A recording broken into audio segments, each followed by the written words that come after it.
शुरू खातमुन नबिय्यीन सल्लल्लाहु अलैहि वसल्लम के खालिक और मालिक के बाबरकत नाम या अल्लाह के साथ जो रहमान भी है और रहीम भी। ये वही मालिक है जिसने माँ और बाप जैसे अजीम रिश्ते इंसान को दिए ताकि उसको पाल सकें, परवान चढ़ा सकें। लेकिन कैसी बदबख्ती होगी अगर उनमें से कोई एक रिश्ता रजील, नापाक और बदबख्त निकल आए। आज मैं शेखुपुरा में मौजूद हूँ और आपको एक ऐसी फैमिली से मिलवाने जा रहा हूँ, बल्कि चलें डायरेक्ट बात करता हूँ। मेरे साथ एक खातून मौजूद हैं। इनकी शादी हुई और शादी के बाद माँ बाप ने इनको रुखसत किया शेखुपुरा से कामोकी के इलाके में। ये कामोकी जाती हैं, इनका घर आबाद होता है और शादी एक उस्ताद के साथ हुई है। ये खुद उस्ताद हैं, यानी दोनों मियाँ बीवी जो हैं वो बहैसियत उस्ताद माशरे की तरबियत में मसरूफ थे। अल्लाह ताला ने करम किया, अल्लाह ताला ने 2 बेटे और 1 बेटी की नेमत से नवाजा। लेकिन इवेंचुअली सिचुएशन ये हुई कि रिपोर्टेडली जो क्लेम है, जो इत्तलात है, उनके मुताबिक खामंद ने जहर देकर 3 बच्चों को और बीवी को कत्ल करने की कोशिश की है।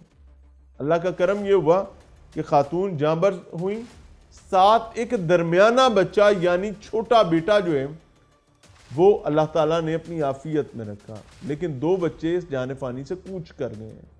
अब ये जब कत्ल की बात हो रही है, क्यों हो रही है, इसकी पूरी कहानी, पूरा किस्सा आपके सामने रखने जा रहे हैं। अस्सलाम वालेकुम बहन। वालेकुम अस्सलाम। अल्लाह ताला आपके लिए आसानी का मामला फरमाए, आपको तकवीयत दे।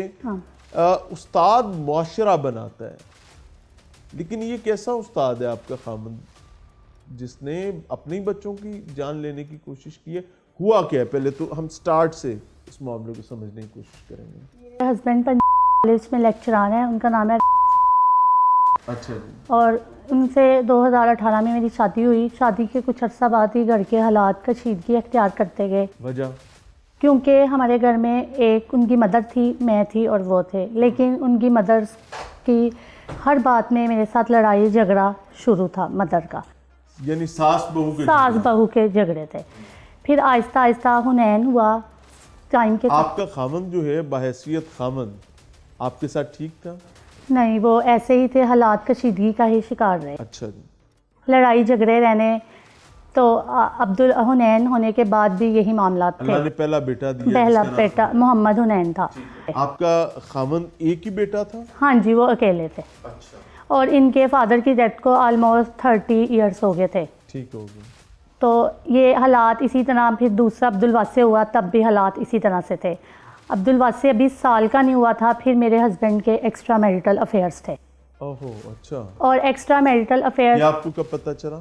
ये मुझे मई में पता चला, इस मई में, मई 2024 में। ठीक है। फिर दिसंबर में मेरी बेटी। एक्स्ट्रा मैरिटल अफेयर्स जो हैं, इनकी नेचर क्या थी, किसके साथ थे? आपकी ही कोई अजीजदारी का मामला? नहीं, कॉलेज में ये एडीपी की क्लास पढ़ाते थे। 2021 से 2023 का बैच था। और वो लड़की कॉलेज में भी आती थी और एकेडमी भी आती थी। इन्होंने एकेडमी भी कामोकी में बनाई हुई है, तो वो लड़की कामोकी एकेडमी में भी इनके पास आती थी। अच्छा जी। तो उन्हें इंशरा हुई है। इंशरा के बाद जब मैं अपने मेके से गई हूँ तो ऑलमोस्ट 2 to 3 मंथ्स बाद मुझे ये सब बातें पता चली हैं। ये बात है मई में। और उसी दौरान मैंने एक घर लिया अपने नाम पे। उससे पहले जब शादी के स्टार्ट में मैंने एक गाड़ी ली थी और वो मेरे हस्बैंड के नाम पे मैंने करवाई थी। और नहीं, तो ये सब चीज़ें आप कैसे खरीद रही थी? खामद का भी पैसा इसमें शामिल? नहीं, मैं गवर्नमेंट एम्प्लॉय थी ना। ठीक है। तो वो मैं अपनी सैलरी से ले रही थी। और जो अब घर लिया था। आपकी सैलरी, बुरा न मनाइएगा, आपकी सैलरी एक आप गवर्नमेंट टीचर हैं? जी जी। कितनी सैलरी है? मेरी 60 है, यानी आप उस सेविंग्स कर रहे हैं? सेविंग्स कुछ। अब घर जो लिया था उसमें मेरे भाइयों ने भी मुझे पैसे दिए थे। अच्छा जी। तो वो घर मैंने अपने नाम पे करवाया। इस वजह से भी हमारे घर में इश्यूज चल रहे थे। अच्छा। मेरी सास और हस्बैंड कह रहे थे कि ये इसने अपने नाम पे क्यों करवाया, ये भी रीज़न थी। उनको क्या खतरा था इसमें? आप भी तो उसी घर का फर्द है। लेकिन वो एक्चुअली वो ये चाह रहे थे कि सब प्रॉपर्टी, हर चीज़ हम मेरे बेटे के नाम हो, और हस्बैंड भी ये चाह रहा था मेरे नाम पे ही हो। अब इसमें इख्तलाफ कहाँ पे आया? इख्तिलाफ तब आया जब मैंने इनके एक्स्ट्रा मैरिटल अफेयर्स का पता चल गया। अभी तक बुरा ना मनाइएगा, कोई एक बात मुझे ऐसी नहीं लगी जो इस नहज तक जा सके कि जहर का इस्तेमाल किया जाए बच्चों के लिए भी और बीवी के लिए भी मुबैना तौर पे। उसकी रीज़न कोई एक बात ऐसी अभी नहीं। उसकी रीज़न ये थी कि इनका करैक्टर बहुत स्ट्रॉन्ग था, फैमिली में भी, कॉलेज में भी, इवन के कामों की में भी हर इंसान कहता था जैसा, इतना कि मतलब इसका करैक्टर इसने स्ट्रॉन्ग बनाया हुआ था। और ये एक्स्ट्रा मैरिटल अफेयर का किसी को कॉलेज में भी नहीं इवन के पता था। ये मैंने इनके मोबाइल से सारी रिकॉर्डिंग्स, वीडियोस, उस लड़की की पिक्चर्स, वो एकेडमी आती हैं वहाँ पे जो उसने वीडियो सेंड की, वो सारा कुछ मुझे पता चल गया। तो इन्होंने बजाय इसके कि अब मुझसे पूछते या पूछते थे तुमने देखा है, नहीं, वो चुप ही रहे। उसके बाद से घर के अगर उनको सुने, बुरा ना मनाइएगा, आप दोनों फरीकैन की मियाँ बीवी के तौर पर कोई बात नहीं हुई इस एक्स्ट्रा मैरिटल अफेयर के वाले से? मैंने उनसे एक दो दफ़ा पूछा, वो कह रहे ऐसी कोई बात नहीं, तुम मुझे पे तोहमत लगाती हो। मैंने कहा आपके मुझे पता है बाहर अफेयर्स हैं एक्स्ट्रा। मैं कह रहे नहीं, तुम मेरे पे तोहमत लगाती हो। झगड़े में पूछा था आपने? हाँ, नहीं, मैंने वैसे एक दिन कैजुअल, कह रहे नहीं ऐसी कोई बात नहीं है, ऐसा कोई मसला नहीं है। लेकिन वो अफेयर्स थे इनके ना। फिर यही बात मैंने इनके मामू को भी बताई थी कि इस तरह से इनकी ममानी को सेंड की, उन्होंने इनके मामू को बताई। आपने डाटा सेंड किया? जी। अच्छा। तो वो उनको बताई। फिर उसके बाद उन्होंने कहा कि ठीक है हम इसे बुलाते हैं, लेकिन साथ ही मेरे अम्मी अब्बू जर्मनी चले गए, भाई की डिग्री मिलने थी।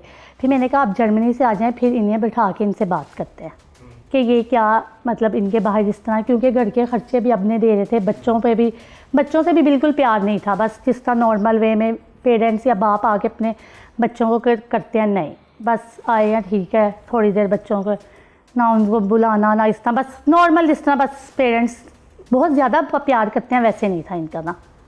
बस ना बच्चों को अपने पास बैठने देना, ना इस तरह से, बस घर आते इनको सुला दो, इस तरह से था। फिर भी समझ नहीं आई, बच्चे क्यों मारने की कोशिश? बच्चे इसलिए मारने की कोशिश की कि अब मेरे करैक्टर पे आवाज़ आएगी अगर मैं अकेला अपने करैक्टर को साफ सुथरा रखने के लिए मेरे करैक्टर पे उन्होंने बात उठाने की कोशिश की। इस वाक़ये से आप पर भी कोई इल्ज़ाम लगा? इस वाक़ये से 3-4 दिन पहले मेरे नंबर पे मुख्तलिफ नंबर से कॉल्स आने लग गई। अच्छा जी। तो मैंने अपने भाई को बताया कि घर के हालात क्योंकि लड़ाई झगड़े हो रहे हैं, ख़राब हैं, तो इस तरह मुझे इतने 5 इयर्स में कोई कॉल्स नहीं आई। क्या कॉल्स? कॉल्स एक नंबर से आ रही है, कभी कोई मैसेजेस आ रहे हैं, नहीं मैसेजेस आ रहे हैं जिस तरह लड़कों के नंबर्स थे। आपका अंदाज़ा, अगर मैं गलत हूँ तो मुझे माफ़ कीजिएगा, आपका अंदाज़ा ये है कि आपका नंबर लीक किया गया? जी। और असाइनमेंट दी गई लोगों को कि आपको कॉल करें ताकि एक फरीक का करैक्टर ख़राब सामने नज़र आ गया है जी। तो उसको दूसरे फरीक को चुप कराने के लिए उसके करैक्टर को भी सामने रखा जी, इस तरह से यानी मुझे कॉल। अगर आपका किसी दूसरे गैर मर्द के साथ कोई इस्लामदुआ बन जाती है तो उसको एविडेंस के तौर पर आपके खिलाफ यूज़ किया। हम दोनों एक ही जैसे हैं। नाज़रीन, ये कहानी अभी इब्तिदा में है। उसकी वजह क्या है कि अभी कहानी बढ़ने जा रही है और 2 बच्चों का मर्डर और एक्चुअली 4 मर्डर्स की अटेम्प्ट जो है वो बज़ाहिर नज़र आ रही है। I don't want to influence any investigation, ये पुलिस का काम है, लेकिन जो फरीकैन का मौक़िफ़ है वो हम आपके सामने रख रहे हैं क्योंकि मुल्ज़िम के मौक़िफ़ पर पाबंदी है। हम मुल्ज़िम का मौक़िफ़ आपके सामने रख नहीं सकते, लेकिन जो माँ है और वहाँ बच्चों का की असल तकलीफ़, वो कहते हैं ना जिस तन लागे सो ही जाने और ना जाने कोई, तो ये वो तन बैठा हुआ है जिसको लगी है। तो हम इनका मौक़िफ़ रख रहे हैं, हमारे साथ रहिएगा, मिलते हैं ब्रेक के बाद। नाज़रीन, प्रोग्राम में एक बार फिर से खुशामदीद। वो कहते हैं ना घर को आग लग गई घर के चिराग से, और ये तो घर के चिराग से ज़्यादा बड़ा मुबैना वाक़या आ रहा है जिसमें बताया जा रहा है कि बाकायदा बाप ने, उस बाप ने जिसको कभी हम जन्नत का दरवाज़ा समझते हैं, कभी हम तपती धूप में साइबान समझते हैं, कभी हम समझते हैं कि ये हमारी मुहाफ़िज़ है, और कभी हम समझते हैं कि हर पुश्त पर होने वाला वार जो है वो हम तक नहीं पहुंचेगा अगर बाप पुश्त पर मौजूद है। लेकिन बताया जा रहा है कि बाप ने खुद, और बाप भी वो जो उस्ताद है, मौल्लिम है, मुदर्रिस है, उसने अपने 3 बच्चों को और अपनी बीवी को कत्ल करने की कोशिश की है, जिसमें वो 2 बच्चों की जान लेने में मुबैना तौर पर कामयाब हो गए और बीवी और एक बच्चा जो है वो जांबर हुए हैं। हमारे साथ तो खातून मौजूद हैं। बहन, जब आपने अपने खामंद के वो मामलात जो मुबैना नाजायज़ ताल्लुकात के, वो अपने मामू को क्यों भेजे थे? वो उनके मामू आप दोनों एक ही फैमिली में? उनके मामू Common relation, जी अच्छा जी, उनके मामू को हाँ जी, उनके मामू को सेंड क्यों किए भेजे थे क्योंकि उनके मामू ने ही रिश्ता करवाया था और इनके फादर नहीं है मेरे हस्बैंड के, तो इनके मामू ही इनके सारे मामला डील घर का बड़ा मर्द वो है फैमिली का। तो उनको सेंड किए थे कि इन्हें कि यहाँ तक मामला पहुँचे हुए हैं। वैसे ये बहुत मतलब शराफत का लबादा इन्होंने ओढ़ा हुआ है, लेकिन ये मामला इस हद तक पहुँचे हुए हैं जिसकी वजह से घर में बहुत डिस्टर्बेंस थी। बच्चों में उनका बिल्कुल इंटरेस्ट नहीं था, घर में बिल्कुल इंटरेस्ट नहीं था, वो घर में बिल्कुल टाइम नहीं देते थे। क्या जवाब मिला उधर से आपको? उन्होंने कहा कि हम इनसे बुलाते हैं और बात करते हैं। इसी दौरान ही मेरे भाई को डिग्री मिलनी थी, तो मेरे पेरेंट्स जर्मनी जाने लगे थे। फिर उन्हें कह दिया गया कि हम जर्मनी से आते हैं तो आके ये इस मामले को कवर करते हैं। ठीक है। इसी दौरान मेरे हस्बैंड को एक टाइम पीरियड मिल गया कि इसके हस्बैंड को पता चल गया कि कहानी खुल गई। खाने खुल गया। और इस टाइम में आप एक ही घर में रुके हुए थे, आप नाराज हो के इधर तो नहीं आए? नहीं, मैं अपने ठीक है। तो उन्होंने मेरे हस्बैंड ने ये सीखा कि इसके पेरेंट्स भी गए हुए हैं, एक मेरे भाई जर्मनी होते हैं और एक इंग्लैंड होते हैं और 2 भाई यहाँ बिजी हैं। इस वजह से उन्होंने ये सारा प्लान करके अम्मी अब्बू के जाने के एग्जैक्ट 10 दिनों बाद उन्होंने ये काम कर दिया। सवाल मेरा बहन, आपको क्यों लगता है कि आपको और आपके बच्चों को जहर आपके खामन ने दिया? वो इसलिए क्योंकि घर में आंटी थी, मेरी सास होती हैं, हस्बैंड होते हैं और एक फुफ्फो आई हुई थी। लेकिन इन्होंने इसलिए किया क्योंकि ये चाह रहे थे कि मेरे करैक्टर पे अब आवाज़ उठनी है, मेरे मामू को पता चल गया है। उन्होंने अपने करैक्टर को कवर करने के लिए ऐसा किया। उन्होंने कहा अगर अकेली वाइफ को दूंगा तो 3 बच्चे कौन संभालेगा। उन्होंने इसलिए अटेम्प्ट में हम चारों को ख़त्म करने की कोशिश की। तो अल्लाह ताला ने मुझे और मेरे एक बेटे को बचा लिया, लेकिन 2 बच्चे मेरे एक्सपायर हो गए। मैं सवाल कर सकता हूँ? आप बुरा तो नहीं मनाएंगे? वो आपको डिवोर्स भी तो दे सकता था। डिवोर्स तो जहर क्यों दिया? इसलिए क्योंकि बात वही आ गया। फिर उनके करैक्टर पे बात आनी थी। हम एक ही फैमिली थे, उन्हें ये था कि जब डिवोर्स की बात आएगी फिर फैमिली वाले पूछेंगे इशू क्या है। तो फिर इस तरह सारी फैमिली में खुल के बात आनी थी कि उनके एक्स्ट्रा मैरिटल अफेयर्स हैं। आपको भी जहर दिया गया? और ये जहर कितनी दफ़ा दिया गया? ये पहले हम लोगों को संडे की नाइट में ये मामला हुआ है। सारा दिन हम लोग बेहोशी की हालत में रहे, हमें डॉक्टर्स के पास ले गए, ड्रिप्स लगी हैं। कौन लेके गया? हस्बैंड और उनकी फुप्पो। हस्बैंड और फुप्पो? और वहाँ डॉक्टर ने ये बात कही है, इन्हें कोई ऐसी चीज़ खिलाई गई है जिससे इनका ये हालत इस तरह की है। तो हस्बैंड डॉक्टर को कह रहे हैं हीट स्ट्रोक है, वो कह रहे हैं रात को कौन सी हीट स्ट्रोक होती है, इनको कोई ऐसी चीज़ खिलाई गई है। लेकिन हस्बैंड ने कोई उस पर मतलब एक्शन नहीं लिया। फिर घर आके हम लोग क्या नाम है ऐसे ही रहे हैं गनूदगी की हालत में। अगले दिन बस मेडिसिन। आप लोगों के मैदे नहीं वॉश की उससे? नहीं। यानी वो जो पॉइजन दिया गया वो इतना नहीं था कि वो जानलेवा साबित हो सकता। फिर नेक्स्ट डे फिर हमें दिया गया। तीनों बच्चे और आप सभी पहले दफ़ा बीमार हो गए थे? फर्स्ट अटेम्प्ट में दोनों बच्चे और मैं हुई हूँ। अच्छा। फिर सेकंड डे वो तीनों बच्चे भी और मैं। जहर दिया गया किस चीज़ में दिया गया? जहर खाने में और दूध में। खाने में या दूध में? कंफर्म नहीं है कि खाने में था या दूध में था? क्योंकि बच्चों ने तो जो छोटी बच्ची थी उसने दूध पिया था। दूध किसने ला के दिया था? हस्बैंड दिलाते हैं। दूध हस्बैंड ने ला के दिया था। आपने उसको बॉयल वगैरह किया? बॉयल उनकी मदर ने किया था। खाना सर्व किसने किया था? खाना उनकी फुफ्फो आई थी, उन्होंने बनाया था, उन्होंने सर्व करा। उस दिन का खाना फुफ्फो ने बनाया था? जी। और दूध जो है सर्व किया था वालदा आपकी सास ने? जी बॉयल किया था? जी। और बच्ची को दूध किसने दिया था? बच्ची को मैंने अपने हस्बैंड को उठाया कि मेरी तबीयत नहीं ठीक, आप ना इनको दूध दे दें। तो वो उठे हैं तो दूध डाल के फिर मैंने बच्ची को पिलाया, उसको वॉमिट हुआ है। उसके बाद फिर वो लेट गया। मैंने इनको कहा कि उसकी तबीयत नहीं ठीक है, तो फिर वो सो गया। 5:30 बजे के करीब मैं तीनों बच्चे अपने हस्बैंड के पास छोड़ के, क्योंकि मुझे बहुत ज़्यादा वॉमिटिंग और मेरी तबीयत में मैं नीचे आ गई हूँ। आप कब बेहोश हुई? जब आपको, जिसके बाद आपको ज़ाती तौर पे कुछ नहीं पता? जब मेरी बेटी को हॉस्पिटल ले गए उसके बाद नहीं मुझे पता। किस टाइम? वो 7:30 बजे मेरे हस्बैंड गए हैं, उसके 10 मिनट बाद तकरीबन ऑलमोस्ट ये हॉस्पिटल लेके गए हैं। कौन गए? मेरी सास गई हैं और एक चच्ची सास गई हैं, फुफ्फो गई हैं और साथ इनके चाचू लेके गए। ठीक है। फिर उसके बाद मुझे कोई मामला नहीं पता। आप घर में उस टाइम अकेली थी? नहीं, इनकी चच्ची, इनकी फुफ्फो वगैरह सारे आ गए। लेकर हॉस्पिटल गए? नहीं। आपको होश कैसे आई?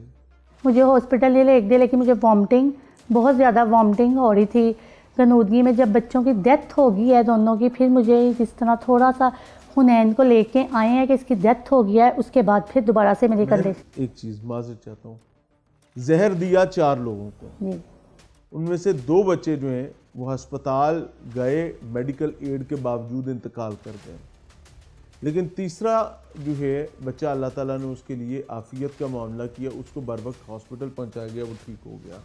लेकिन वालिदा जो है वो हॉस्पिटल भी नहीं गई और होश में भी आ गई।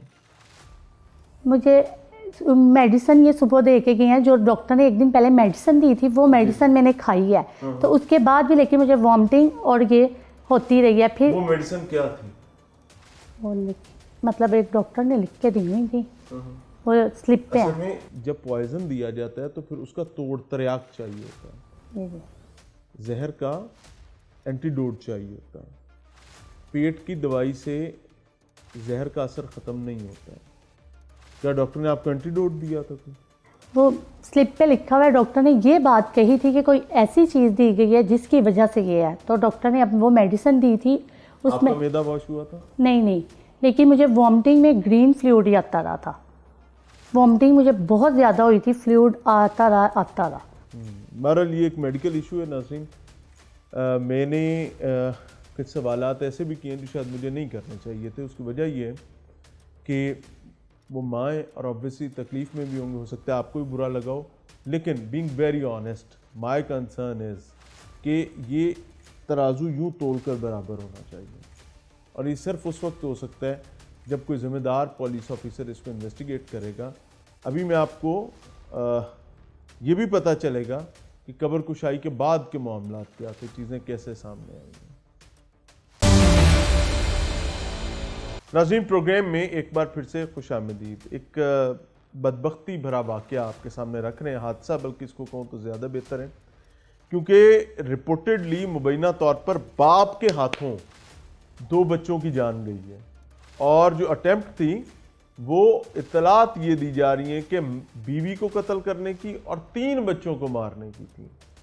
मसला क्या था कि घरेलू नाचाकी और कुछ एक्स्ट्रा मैरिटल अफेयर्स की कहानी, और फिर उससे भी बड़ी चीज़ कि वो अपनी बीवी पर भी इस किस्म का एक हमला करता है, अटेम्प्ट करता है, जो कि एक इनफेयर मीन वाय से होते हुए आता है कि अगर मेरा जो है मामलात बुरे हैं तो तुम्हारे कौन से अच्छे हैं। उसके लिए वो रिपोर्टेडली कुछ लोग भी प्लांट करता है, लेकिन अल्लाह का करम ये हुआ कि बताया जा रहा है कि हर चीज़ आफियत में रही। अस्सलाम वालेकुम सर। वालेकुम अस्सलाम। आप क्या लगते हैं बहन? मैं तायाजाद भाई हूँ। अच्छा जी, पहले तो मुझे माफ़ कीजिएगा आपको कोई सवाल बुरा लगे तो। नहीं, कोई बात नहीं। बहन बताती हैं कि इनको और इनके बच्चों को जहर दिया गया। जी बिल्कुल ठीक है। बच्चे जो हैं वो अस्पताल जाने के बावजूद 2 बच्चे जाबार नहीं हो पाते। जी बिल्कुल ऐसे ही है। एक बच्चा अल्लाह ने आफियत दी, वो बच जाता है। जी। बहन जहर के बावजूद घर पे बच जाती हैं। जी। ये क्या चक्कर है? ये मुझे समझ नहीं आई बात। इनको अपना ना जहर दिया गया क्वांटिटी के हिसाब से, ये ज़रा एजड उम्र के हिसाब से इनकी एज ज़्यादा थी, बर्दाश्त ज़्यादा थी, यानी इन्होंने उसको रेजिस्ट कर लिया और फिर इसको वो माउंटिंग हुई है, उल्टियों से वो बचत हो गई, और बच्चे जो छोटे थे वो इसको बर्दाश्त नहीं कर सके, तो इस वजह से ये वैलिड पॉइंट है। हाँ जी। लेकिन आपने क्या मेडिकल करवाया बहन का? वो तो उसने तो बच्चों का भी नहीं करवाया, उस दिन मौका ही नहीं मिला करवाने का। तो जो दरमियान वाला बच्चा है उसको हमने हॉस्पिटल लेके गए, वहाँ पे उन्होंने बताया कि अननोन पॉइजन है, तो उसके भी अननोन पॉइजन का बताया गया, और उसने अपने सोर्सेज इस्तेमाल करके उसके भी टेस्ट रिपोर्ट नहीं आने दी। क्या मतलब? तो इस वजह से हमें शक हुआ। नहीं, कैसे रिपोर्ट नहीं आने दी? उसके वो उन्होंने मैदा वाश किया ना बच्चे का, हाँ तो वो सैंपल रखे हुए थे, हाँ। तो वो कॉलेज की वजह से उसका पीआरओ ज़्यादा थी, उस वजह से उसने वो सैंपल जो हैं डॉक्टरों को अप्रोच करवा के वो होने ही नहीं दिए। हमने बड़ी कोशिश की है कि इनका लेबॉर्टरी को भेजा जाए, लेकिन वो वहाँ ही पड़े एक्सपायर हो गए। इस वजह से बेहोश थी? हाँ जी, इस वजह से हमें शक हुआ, तो फिर हम इस तरफ चले हैं। अच्छा, तदफीन हो गई बच्चों की? जी, बच्चों की आप इमरजेंसी में शामिल हुए? जी, मैं कितनी वहाँ देर में तदफीन की गई? तकरीबन 2-3 घंटे के अंदर अंदर ही। माँ को बच्चे नहीं दिखाए गए? माँ को दिखाए गए, लेकिन माँ उस जहर के असर की वजह से मेंटली डिस्टर्ब थी। सवाल करने का मकसद ये है जी कि other side of the picture भी नजर आए। हाँ जी, मैं बार बार ये हम पूछ रहा हूँ कि हमें क्यों कंफर्म है कि जहर बाप ने ही दी, दिया जी, किसी और ने नहीं दिया। हाँ जी ये बात समझने की है। जी अब चलते हैं थोड़ा सा आगे। जी। आपको क्यों ख्याल आया कि आपने कब्र कुशाई करवानी है और बाप पर पर्चा देना है? क्योंकि अपना इसके बताने के मुताबिक कि बाप के एक्स्ट्रा अफेयर थे, और उसके बाद ये था कि उसके बच्चे थे, ये जो हम कर रहे हैं ये तो उसने करना था। और उसने बाकायदा देखे कि छोटी बच्ची चिल्ड्रन हॉस्पिटल में है, वहाँ से उसको उसका रिज़ल्ट या उसका वो पोस्टमार्टम वगैरह कराना चाहिए था, लेकिन उसने ना बड़े बेटे का बल्कि बड़े बेटे को तो किसी सरकारी हॉस्पिटल में लेके ही नहीं गए। कहाँ लेके गया? वो वैसे ही उसको घर में एक्सपायर कर लिया। बताते ये हैं कि हम हॉस्पिटल लेके गए, अगर हॉस्पिटल लेके जाते तो उसको दाखिल उसके अपना होने वो फाइल बननी थी, फिर डिस्चार्ज बनना था, कोई चीज़ उनके पास नहीं है। तो इस वजह से दूसरा बेटी चिल्ड्रन हॉस्पिटल लाहौर में एक्सपायर हुई है, वो वहाँ से भी उसको कोई उसका अपना रिज़ल्ट नहीं, रिकॉर्ड नहीं, कोई चीज़ नहीं, और आनन फानन उनको दफना देना। अब आ जाए कब्र कुशाई की तरफ। जी, कब्र कुशाई का आपने ऑर्डर ले लिया, कब्र कुशाई होगी, बच्चों जी के हाँ जी मैदे के सैंपल्स ले लिए गए। जी बिल्कुल फोरेंसिक साइंस एजेंसी ने अपना काम किया। जी। वो रिपोर्ट क्या बताती है? वो रिपोर्ट मैंने पढ़ी है, नाज़रीन के लिए पूछ। हाँ जी, वो रिपोर्ट बताती है कि बच्चों को दोनों बच्चों का ही हुआ है, तो दोनों बच्चों को वो अपना जहर दिया गया है। तो उसकी वो रिपोर्ट है कि उस पर बात कर सकता हूँ? जी। अगर कल को वो कहता है कि जहर मैंने नहीं दिया, जी, जहर हो सकता है माँ ने दिया हो, फिर वो अभी भी कह रहा है, लेकिन वो परसू करनी चाहिए थी ना, उसने तो परसू ही नहीं कोई की। देखिए, ये जो हमने किया ये उसको करना चाहिए था ना। वो तो अपना फौत हो गए, बस ठीक है जी, मसला ख़त्म। जो कुछ ये कर रहे हैं हम, ये तो उसको करना चाहिए था ना, कि बच्चे उसके फौत हुए हैं, तो उसने तो कोई इंटरेस्ट ही नहीं लिया। पुलिस की क्या सूरत हाल है इन्वेस्टिगेशन की? पुलिस अपना नहीं कर रही? अभी तो शुरू किया है, 3 महीने से पुलिस हमें परेशान ही कर रही थी कि अपना उसने अपना बयान वीडियो, वो कह रहे थे कि उसने वीडियो बयान दिया है कि मेरे बच्चे जो है नेचुरल मौत मरे हैं। ऐसा कोई चक्कर नहीं है। तो पुलिस कार्रवाई करने से गुरेज़ा थी, इसीलिए हमने अपना उनकी मजिस्ट्रेट से आर्डर लिए और बज़रिया अदालत भी कोशिश की, लेकिन रिज़ल्ट आने के बाद हम एसपी साहब को मिले हैं, तो उन्होंने पर्चा दे दिया और उसको गिरफ़्तार कर लिया। एक तो आईजी साहब अजाब है भी है ना कि पुलिस को बजाय मसले को हल करने की चीज़ें अंडर द कारपेट करने की आप लोगों ने आदत डाल दी है। ये सफाई दे दो जी, कोई नहीं कि जुर्म नहीं होया जी, वीडियो अरे आप जी वीडियो बनवाया है। आपने आधी पुलिस को टिकटॉकर बना दिया, आधियों को यूट्यूबर बना दिया, कुछ 4 बंदे पुलिस ने फिर नवे भर्ती कर लो। क्योंकि आप इस केस में जो पैथेटिक हैंडलिंग है, आप सिर्फ इसी को देख लें कि ये फैमिली जो है तकरीबन 3-3.5 माह हो गए हैं। They are just wandering here and there. तो पता नहीं कोई इंसाफ नाम की चीज़ होती है, इधर से मिल जाए उधर से मिल जाए। वो बच्चे मनोमट्टी के नीचे पड़े हैं, माँ यहाँ पे बैठी हुई है खानू की। अच्छा जी, मेरी वज़ीर आला पंजाब वज़ीर आज़म से जो कि एक औरत है, जो कि एक माँ है, बिल्कुल मेरी उनसे गुजारिश है कि मुझे इंसाफ दिलवाया जाए, मेरे बच्चों का पता, ये जो भी इसके बाप ने किया है ये सारा कुछ उससे दिलवाया जाए और बताया जाए उसने किस तरह से मेरे बच्चों के साथ किया है और सारी सिचुएशन सामने लाई जाए। कभी आपके खामन ने आपको मारा?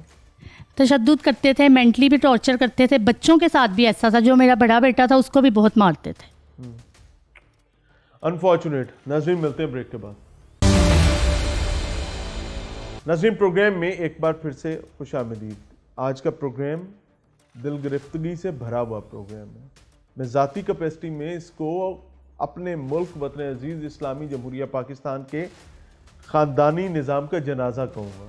उसकी वजह यह है कि मुबैना तौर पर बाप के हाथों से दिए जाने वाले जहर के नतीजे में, जो माँ का दावा है, जहर के नतीजे में 2 बच्चे अपनी जान से गए हैं। ये खातून जो सामने बैठी हैं, ये और इनका एक बच्चा जहर खाने के बाद अल्लाह ताला के करम से सरवाइव कर जाते हैं। बच्चों का मामू मेरे साथ मौजूद है। अस्सलाम वालेकुम जी। वालेकुम अस्सलाम। अल्लाह आप लोगों के लिए आसानी करे। आमीन। जब आप यहाँ से, आपको इतला यहाँ पे मिली थी? जी सर, मैं इधर ही था जब इतला आप थे शेखुपुरा में? जी सर। अलालत की इतला थी? जी यही था कि छोटी बेटी बीमार है, बड़े का नहीं बताया। आप यहाँ से शेखुपुरा से कामू की गए? जी मैं शेखपुरा से पता चला जी छोटी बेटी बीमार है।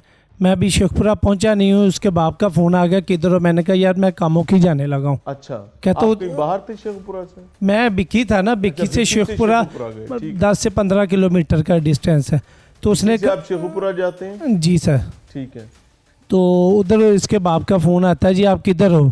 मैंने कहा जी मैं कामों की जाने लगा। कहते उधर क्या लेने जा रहे हो, आप लाहौर आओ। मैं अभी जोइयाँ वाला पहुंचा हूँ उधर। आपके बहनोई को? जी। अच्छा। तो जोइयाँ वाला पहुंचा हूँ, पीछे से फ़ोन आ गया जी हुनैन फौत हो गया। तो हमारा तो उधर से जान ही निकल गई, समझ ही ना। वो ये चाह रहा था कि आप वहाँ ना जाएं। जी जी जी जी, ताकि सारा चैप्टर वाइंड अप हो ले। जी बिल्कुल। वो तो हमें समझ, फिर उसी तरह तब उसने कहा जी आप देखा है, जब पता चला फ़ोन आया जी हुनैन फौत हो गया, मैंने फिर उसी टाइम वापस किया गाड़ी। बड़ी मुश्किल से पहुंचा हूँ कामों की। उधर अभी पहुंचा हूँ, भाई का फिर फ़ोन आ गया, ये लाहौर पहुंच गए थे कि छोटी बेटी का भी इंतकाल हो गया। और बेटी जो है वो लाहौर चिल्ड्रन हॉस्पिटल में थी। मैंने अभी बेटे का जाके देखा ही है, उसको देखा है। तो मैंने पूछा कि तीसरा बेटा किधर है? उन्होंने कहा जी वो तो हॉस्पिटल गया। मैं भागा उधर, साथ ही हॉस्पिटल था, उधर गया। उन्होंने कहा जी हमने डिस्चार्ज कर दिया। मैंने आके फिर पूछा कि वो किधर है अब्दुलवासे? उन्होंने कहा जी साथ वाले घर है। उधर क्या कर रहा था? पता नहीं क्या। मैं उधर गया, मैंने उसका देखा कि उसका भी रंग पीला हुआ है, उसकी भी कंडीशन को बेहतर नहीं थी। मैंने चला फिर रहा था कि नहीं? नहीं, बस बैठा, उन्होंने उठा के रखा था, बस बेसुध हो के बेचारा उधर उसकी गोद में था। मैंने फौरी तौर पे उठाया और उसको फौरी हम लेके गए हैं गुजरांवाला। रास्ते में एक प्राइवेट हॉस्पिटल है, उधर लेके गए। उन्होंने जब सिचुएशन उनको बताई, उन्होंने कहा जी आप चिल्ड्रन हॉस्पिटल गुजरांवाला ले जाएं। तो हम उधर लेके गए हैं। इसके बाप का फ़ोन आ गया, उसने कहा जी मैंने फ़ोन कर दिया, बंदे पहले रेडी हैं, आप परेशान ना हो। अस्पताल में? जी उसने कहा जी 2 बंदे पहले ही, जी आप उनको जाके बताना सारा। बस यही कहता रहा, उनको कहना गैस्ट्रो हुआ है, डायरिया हुआ है, बस गैस्ट्रो हुआ है, डायरिया हुआ। उधर गए, हमने पर्ची वगैरह बनवाई, उनको एडमिट करवाया। मैंने डॉक्टर से रिक्वेस्ट की कि आपको जो चीज़ चाहिए हम अवेलेबल करेंगे, आप इसका ट्रीटमेंट करें। आपके बहनोई ने एक वीडियो बयान भी दिया था। जी, तो बाद में वीडियो बयान में उसने बताया था कि ये दूध पी के सो गए थे और उसके बाद कोई दूध में कोई मामला हो। तो फिर मैंने उनको कहा जी पोस्टमार्टम करवाना। कहते नहीं जी वो ऐसे या कुछ भी नहीं है, ऐसे है। तो थोड़ा सा टाइम था। कैसे है? जी नहीं, ये नेचुरल है करके। उतनी देर में हमें अभी वेट था कि क्योंकि हमारे पास भी एविडेंस नहीं था, हमें तो पता ही नहीं था। हमें उनका ये, लेकिन जब जनाजा वगैरह हो गया, जनाजा करने के बाद फिर हम गए हैं छोटे बेटे के पास लाहौर। उसका उन्होंने फिर मैदा वॉश किया है, स्टमक सारा वॉश किया, जो उसका फ्लूइड निकला है। फिर हमने डॉक्टर को कहा जी इसका वो करवाना है, लैब में लेके रिज़ल्ट आए। इसके बाबा ने फिर वो चूँकि में पढ़ता था, उसने DMS की सिफारिश करवाई है। डीएमएस के पास फाइल लेके गया, उसने कहा जी आप बेफिक्र हो जाए। लोग सिफारिश कराते काम करवाने के लिए, जी। आप कह रहे हैं इसने सिफारिश करवाई जी काम लेके गया रुकवाने ना के लिए। डीएमएस के पास फाइल लेके गया जी, कहता जी मेरी डायरेक्टर की भतीजी है। हमने कहा चलो हमें तो काम चाहिए ना, हम तो खुश थे कि चलो यार एटलीस्ट रीज़न का तो पता चलेगा ना, जो भी रीज़न है। तो जब वो करते गए जी, आज होते हैं सैंपल, आज होते हैं, जब देखा कि एक्सपायर हो गया डेट, कहता जी मैंने तो अब पीछे जाना है जी, मेरे तो पीछे आ रहे हैं सारे, अफसोस करने आ रहे हैं। इधर आके साथ ही उसने पुलिस को बयान दे दिया जी, उसने कहा जी नेचुरल डेथ हुई है। जब हम उधर से फ्री 2 दिन बाद डिस्चार्ज हुआ, डिस्चार्ज होके आए हैं, तो हमने कहा चलो जी पुलिस के पास जाते हैं। उन्होंने कहा जी वो तो उसके बाप ने पहले ही कह दिया जी, वो ये तो नेचुरल डेथ है। फिर हमें पुलिस कहती है, उसके बाप ने कह दिया यानी कि natural death। नेचुरल डेथ है, उसने लिख के भी दे दिया। उन्होंने कहा जी, उसने वॉइस और रिटर्न बयान दे दिया जी नेचुरल डेथ है। फिर हमने जब उतनी देर में इन बहना की भी तबीयत स्टेबल होगी, फिर जब अम्मी लोग भी बाहर गए थे वो आए, फिर सारों ने जब बैठ के सारी रीज़न पता करनी शुरू की, जब पूछा सारी सिचुएशन मिलाई, तो फिर तो काम ख़राब। फिर हम गए एसपी साहब के पास और थाने जी हमने एप्लीकेशन देनी। उन्होंने कहा जी बाप का पॉइंट वैलिड होता है। अच्छा जी, हाँ जी, उन्होंने कहा जी बाप का जो बयान है वो वैलिड है।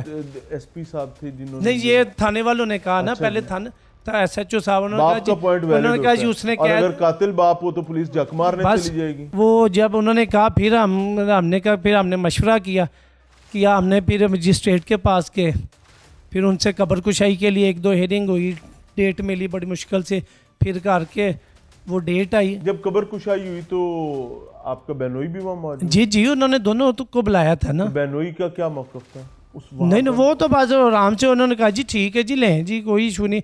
वो पहले तो उन्होंने इंसिस्ट किया ना वकील के थ्रू के ना हो, फिर जब हम तो बाजिद थे कि होना चाहिए। देखे ना, हमें था कि इसकी रीज़न पता चलनी चाहिए, 2 डेथें हुई हैं, एटलीस्ट पता तो चले ना, चाहे छिपकली गिरी है कैसे पता तो चले ना। ये डाउट तो ना सारी बहना को रहे कि सारी उम्र पता नहीं क्या हुआ है। ये तो काम उसके बाप का था कि परसू करता, पता तो चले क्या, लेकिन नहीं, उन्होंने रोड़े अटकाए, उससे हमें मज़ीद तकवीत मिलती गई। अभी आप लोगों को मैं आखिरी सवाल करूंगा कि क्यों ऐसा लगता है कि आपके बहनोई ने ही अपने बच्चों को जहर दे के मारा? नहीं देखें जी, जब उनको पता चला है, एक तो जब अफेयर का पता चलेगा, उन्होंने कहा जी मेरी बदनामी होगी, दूसरा प्रॉपर्टी का, फिर मेरे खालू की लास्ट टाइम डेथ हुई थी थोड़ी देर पहले, तो उनका काम ये करवा रहे थे। उसने देखा कि हाजिर सर्विस जो डेथ होती है उसको तकरीबन 10 मिलियन के करीब अमाउंट मिलनी है, तो वो सारी बेनिफिट्स इसी को जाने थे। तो उसने कहा कि चलो सारे मामलात करते हैं कि मेरा भी क्लियर हो जाएगा, मैं भी पाक साफ हो जाऊंगा, सारा कुछ प्रॉपर्टी भी मिल जाएगी और सारा कुछ हो जाएगा। मैं कह दूंगा जी एंड पे सारा जी इसने किया है, माँ ने खुद ही जहर दे के, तो लेकिन अल्लाह का तो फैसला। और नाज़रीन, ये सिचुएशन है जी, इसमें कानूनी पेचीदगियाँ भी हैं, इसमें देखने वाली एक अक्लमंद और बाशऊर इन्वेस्टिगेशन वाली आंख भी चाहिए, और इसमें कोई ख़ानदानी ज़िम्मेदार इन्वेस्टिगेशन ऑफिसर भी चाहिए। अल्लाह करे कि जो बच्चे मनोमट्टी के नीचे चले गए उनको इंसाफ मिल सके, और जिन कंडीशंस में भी उनकी जान ली गई है, क्योंकि जहर तो अब नज़र आ रहा है, पहले अंदाज़ा था माँ को, अब जहर नज़र आ रहा है, तो जो भी हुआ इसका तराजू तोल कर बराबर होना चाहिए। यही रियासत की जिम्मेदारी है, क्योंकि रियासत माँ जैसी होती है, और यहाँ तो एक माँ लड़ाई लड़ रही है और दूसरी तरफ बाप बैठा हुआ है। अल्लाह मान अल हफीज़, इजाज़त चाहेंगे। सलाम।